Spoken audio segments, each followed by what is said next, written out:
So we're going to start with the basics. Cyclocross 101. Scott, we need a history of the sport. All right. Cyclocross 101 would be where, say, in Europe in the winter months, the professional bike racers would want something to do to try to keep their fitness up and keep engaged in the sport.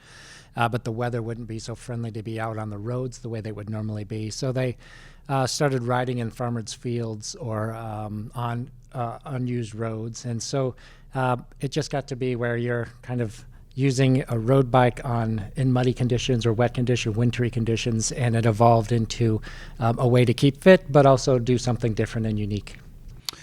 At what point did it become its own sport, where it wasn't just road cyclists extending their year? It became a sport that people actually trained for, prepared for, and focused on? I think you could probably answer that two different ways. As soon as you put two bike racers together, it's instantly sport. So from day one, there would have been something that was like, hey, I'm competing, even though it wouldn't have been organized. But for sure, it came on the scene in the 70s and 80s, where it was suddenly there was groups of people watching, cheering from your local town or wherever. So then that would have been organized in that way. It's evolved a ton since then, but those are the origins. So you mentioned farmers' fields and wherever people could find the right venue. Today, the sport is often conducted in a closed circuit, but also a tighter environment. What's the typical length of a course? Well, the typical length is really short, which is short being, it's from a mile and a half to 2.5 miles or something. Normally it's measured in kilometers, so it's 2.5 kilometers to 3.5 kilometers is what the course would be, which makes it perfect for a city park or a city venue of some sort. Then you have the crowds that come, or you have all the amenities you would want for having people come to watch. So it's a compact thing, which is what makes it so great. Is it's just all in one place. You see the riders come around and round and round. It's local for everybody. It makes a great event. Describe how it works then. It's a timed event, and the amount of time dictates essentially how many laps people would complete.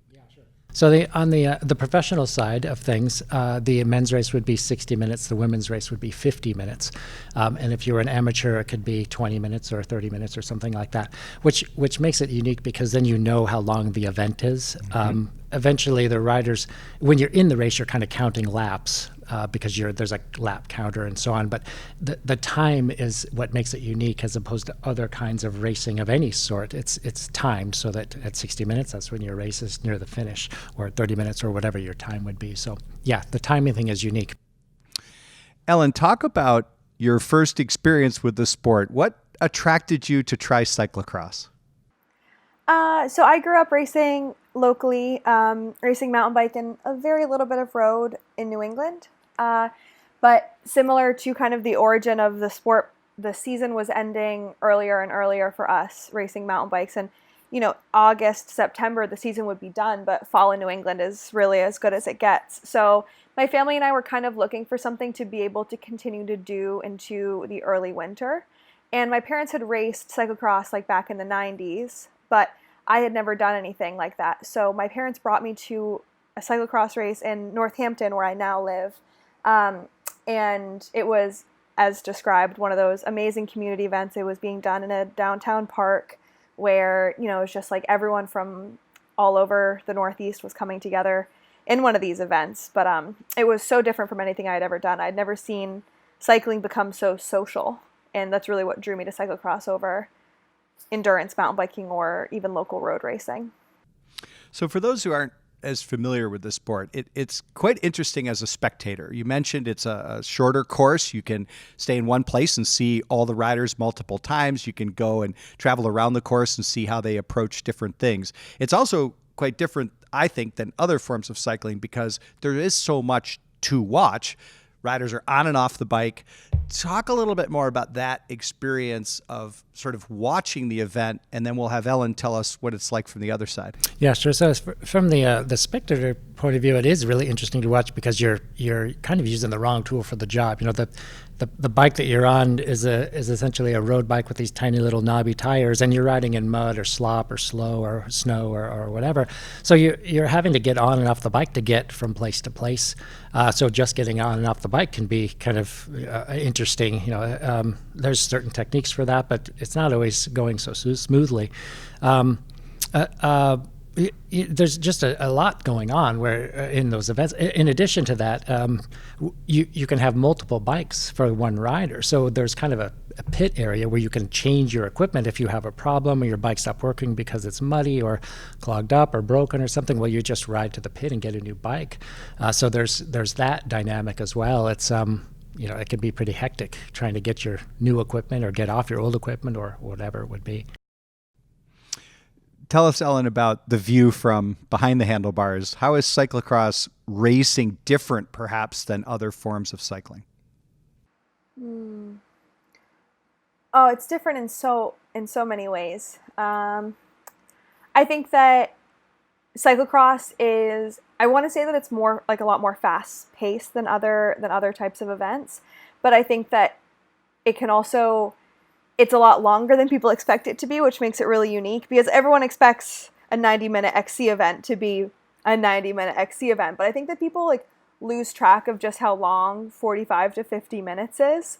And so people will go out and just absolutely, I mean, I say people as if it's not me, but going out and will just bury themselves early on in these events. And then for the first lap, there aren't 7 laps to go. And so it's really interesting because it's so taxing and it's so explosive that it's really easy to way overpace your efforts. So it's a very, very dynamic type of race that relies on other people, but not always. So yeah, it really just is this unpredictable sport. When I ask people to describe cyclocross, one of the things they often talk about is not the course or the conditions, but the fans and what they observe on the side of the road. You mentioned a cross-country event. You might disappear for long periods of time or not have fans close to the edge of the race course. That is, I imagine, quite different as well. You've probably seen some interesting things along the side of the course. Yeah, absolutely. It's hilarious getting to spectate the spectators. It's actually one thing that I love, the equality component of having the women's race go last every now and then when it's allowed, at Trek last year and a couple of other events. But there really is something special about finishing your race and getting to go and then see the people that are watching the event in Europe. And it is quite funny. There are a lot of, I think that drinking is more strongly associated with cyclocross in Europe than it is in the US. And so it's definitely a lot of, you had said earlier before we were recording, NASCAR fans. Cyclocross is like NASCAR of Europe, I swear. So yeah, it's very comical. So let's talk more about Trek's involvement with CX. For a number of years, we hosted events here. Talk about that, Scott, and how that led perhaps to a much bigger, grander scale. Yeah, so for a number of years, we were doing some local racing, being that there's a Wisconsin series that is really pretty active. Really, a lot of people would be doing the cyclocross races in the Milwaukee-Madison area. And those races would have been really communal, really hometown, really just fun. It's just good times for local people. And because we're Trek, we got in and had a good venue because we own land here at the factory. And the local events evolved into, hey, we could do a little bit more than this. So it became a regional event, meaning we would draw riders from neighboring states, Iowa or Minnesota or Chicago area. And then it got to be, we're like, hey, we're actually pretty good at this, and this is a lot of fun. So let's see what we can do here. And I think originally it was kind of like, let's just really shoot for the moon and host the World Championships. That would be like a moonshot, really. That's a pretty lofty goal. But in the interim, we thought, let's host a World Cup. And a World Cup event would be that it's got a big purse. There's a lot of points, so you're going to draw the European riders over. It grew from, like I said, being just kind of like people from Madison or Milwaukee all the way to now half of Europe is coming to participate in our event and even travel here just as a super fan to partake in our event. So over the course of probably 7 years, we grew from let's kind of have a thing in the backyard to now we're on the world scene where it's broadcast to 10 million people, and it's a big deal. So you mentioned a couple of elements there that required some adaptation here in Wisconsin. One is the television audience. So there were some specific provisions that needed to be included there, from time of day to the points where it would be filmed, but also the course itself. When you go up to the big leagues, I imagine there are some changes that you have to make to satisfy the requirements. Talk about that. Yeah, absolutely. So I think we probably started with just reading the rule book, because there is a governing body that kind of asks for, hey, let's try to get some consistency here. Started with that. So many of us are interested in cyclocross, we almost could recite the rule book or understand what we had to do to make it just compliant. But then in addition to that, we have such great terrain here that it was really easy to make a course, because we have places where you have to get off your bike. We have places where the ground is soft or hard or whatever it would take to just kind of like piece together a pretty good loop. All of it fell together easily because we're passionate and because we had a great palette to work with. It comes easy for us because like I said, we like it. So we do have some really interesting undulating terrain to work with, open fields, in the woods. We also created some man-made structures. Talk about those. So we have 3 flyovers that are part of the event, and flyovers would be a place where part of the course would go under a structure, and then you'd also have to go over, which means that you can have a different course configuration. So we manufacture those structures, and they're permanent features that are always out there. So if you were here in June, you could go and ride the cyclocross course on our land here. And then in addition to that, we've made some log steps. We have a couple of places where we've actually we made a place called Little Zolder, which there's a course in Europe that has a lot of trees, and you would ride through the trees. And we, in America, when we watch it on TV, we're like, oh, that's iconic. Zolder always has the trees. Well, we had a forest. We carved out a little bit of a tree section, and we call it Little Zolder. So there's those things that we've drawn from our experience and what we like to see on TV, and then also what we have to work with here. Ellen, what is for you unique about the Wisconsin course?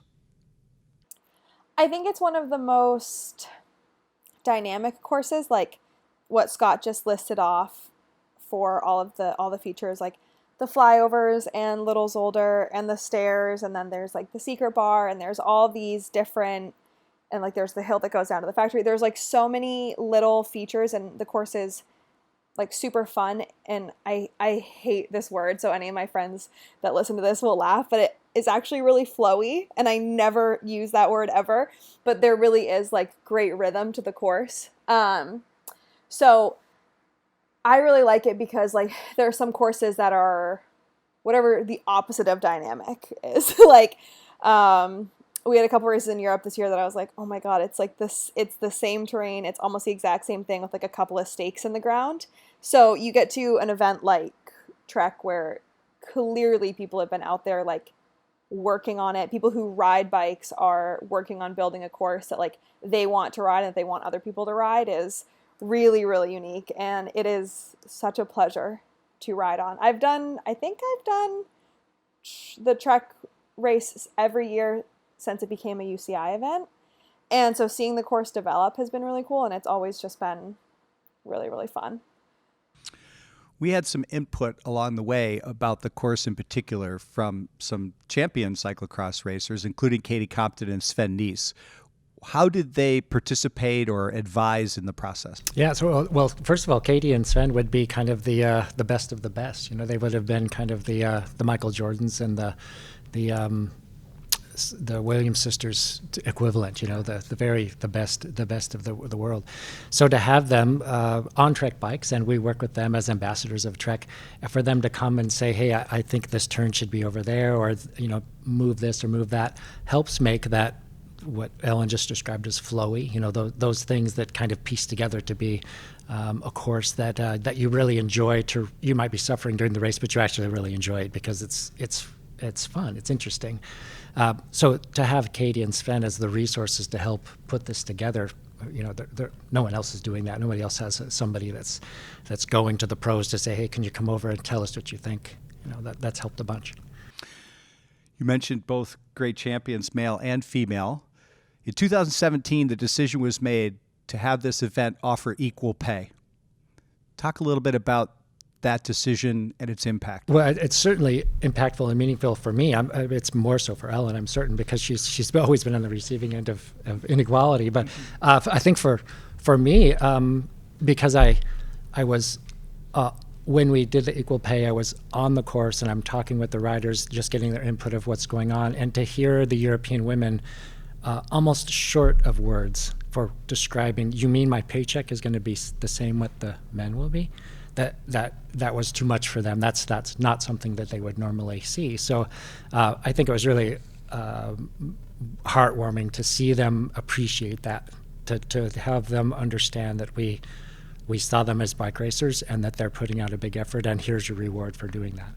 In 2017, I mean, you were on the podium. You've had these firsthand experiences. So as Scott said, it wasn't just talking to athletes about the concept of it. It was very real to athletes at those events, and to you in particular. Yeah, it was huge for me. I was one of the lucky ones in 2017 and in 2018 to really like firsthand benefit from that. And just, it sends a message that, like, you know, women many generations before me in this sport have suffered for a lot less. Like, for a very long time, it wasn't a viable career option. And it certainly like wasn't easy to just live off of race winnings. But it really sends that message that those promoters and those people behind the scenes see that people have, you know, kind of stuck around for a long time, and they're starting to try to make that right. And it's really appreciated. And it just feels like the sport has come such a long way, and it's kind of crazy to think of where it will be in a few years from now. Well, along that progression, in 2018, the women's event was moved to the marquee spot as the key event. What impact do you think that had? Well, for me, it meant so much. I think that I've always gotten the feedback that a lot of people have found women's racing to be, they always say, more interesting, which I don't think that it needs to be like an us versus them sort of thing. I always feel like racing is like men's racing and women's racing. Like, I don't think that the races should be put together, but I think that both races can be interesting. It doesn't have to be a competition between the events. But to have an event say, like, we think that the women's race deserves to be featured, after like so many times of trying to wake up to watch the women's races in Europe, but it's at like 4 a.m. for us. And like only being able to watch the men's because of how the timing works out, or sometimes not even having the women's race broadcasted. It just meant so much to finally have an event say, like, we want to take all those times that you couldn't watch the women's race, or that it was really hard to watch the women's race, and finally like kind of pay back for that and put it front and center. And it meant so much.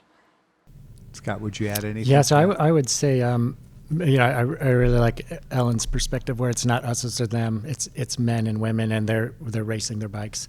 I think from the fan aspect of where I'm sitting, for the last couple of 3 seasons, the women's race has been way more exciting. That it's a deeper field. There's the same women, but in a different order each weekend, and you don't know what's going to happen until the last lap. So you have 50 minutes of like, holy cow, how's this going to turn out? And I don't think that was a deciding factor for us as to why we would put the most exciting race at the end, but it seems to work out that way. You know, last year with Ellen and Mariana Voss duking it out until the last 3 turns, you know, that's super fun to watch. Have you seen evidence that these decisions have had an impact in other places in the world? I definitely have. I'm going to jump in there real quick, and I don't know for sure. I'm going off of kind of my gut, having talked with some of the race promoters in Europe and working really closely with Brooke Watts on our race. But I think as soon as Trek stepped up and made the prize money equal, the race organizer, which would be us, is responsible for that additional money. We chose to do that. Well, it suddenly put a little bit of pressure on those European race promoters to come up with tens of thousands of extra euros to make it equal. And I think, yeah, that pressure is really good. I liked putting that pressure on those race promoters. I don't think they liked it so much, but I think it's good. It's good for the sport. It was a good step to take. What would you add to that, Ellen? Yeah, absolutely agree with Scott on the good pressure. I think it's kind of like when you raise the bar, eventually people have to kind of catch up, or like suddenly they're behind. And I think to add to that, maybe not on a World Cup level, but like locally, I've been a part of a lot of conversations with different people who are involved with their regional series, who are race promoters or a part of maybe USA Cycling event officials or something like that, that are really starting to have that conversation of, should we, like, if we have more flexibility than maybe UCI events, should we equalize men and women's race times? Can we run the women's race last because we don't have any sort of like hoops to jump through? And like when you don't have, the governing body of the UCI with that rule book Scott mentioned earlier, that's like pretty extensive, you have a little bit more flexibility with what you can and can't do, or rather what you can do. So it's been really interesting to get emails from people that I've either interacted with online or at races that are really trying to, increase women's participation and kind of go above and beyond and sending the message like, hey, we're really glad that you're here.